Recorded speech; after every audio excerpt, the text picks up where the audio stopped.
Hey guys, Kurgan here. There have been some changes on the PTS for Harbinger. If you don't know what the PTS is, it's the public test shard, and this is where Trion uploads a lot of the changes which they want to make, and they put it on a separate shard before going live so people can test and give feedback. So yeah, I'm on the PTS at the moment. If you don't know how to get onto it, you go through the Glyph client and you can change which region you want to log on to, and there's a PTS option. So yeah, that's how you get onto it. So here we've got Harbinger up. There are three big changes that they've made in term for the DPS.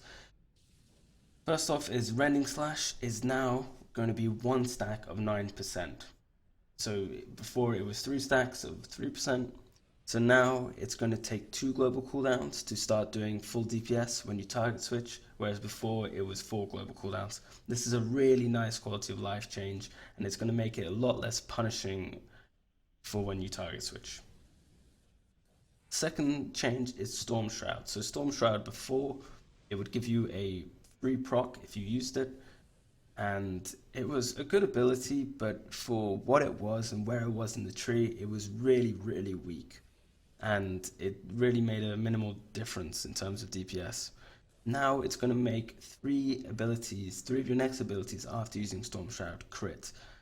This is going to be really good, and you're going to be timing this with your Imperium Ascensions, and you're going to be using it right on cooldown every time it comes up. And you need to really pre-plan for this to make sure you're always getting 3 high value abilities on it. So you never want to be using Rending Slash for a crit. You want to be using Vorpal Slash, Ethereal Blast, Storm Fury, Lightning Strike, or Tempest Winds. It's important to know with Tempest Winds, though, it's not going to make all your ticks crit. It's going to make the first tick of Tempest Winds crit, and then the last like big hit at the end, that's always going to crit if you use it with Storm Shroud. But it's still a good option. You don't have everything up. So yeah, it's really adds some min-maxing to the spec, and it also encourages you to really take stuff out of your macros and have like full control, which is a good change. Personally, I'd like to see it have a minute cooldown, because I don't really like the constant, like, it's okay when you're planning it with Imperium Ascension, but when you plan it 30 seconds in, it creates a bit of a mess. But that's just my opinion. So yeah, Imperium Ascension is now going to do 40% increased damage, whereas before it was doing 20%.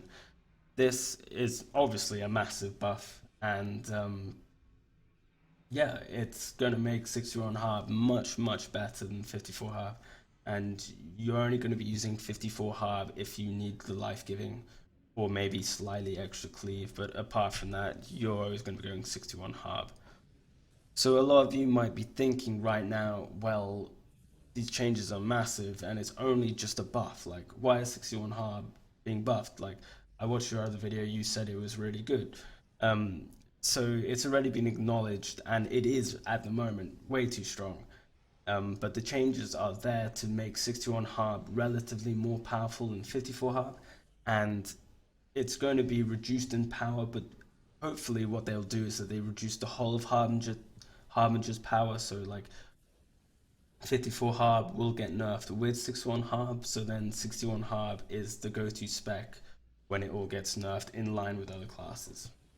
If that makes sense. I'm not sure if I was too clear, but hopefully you understand.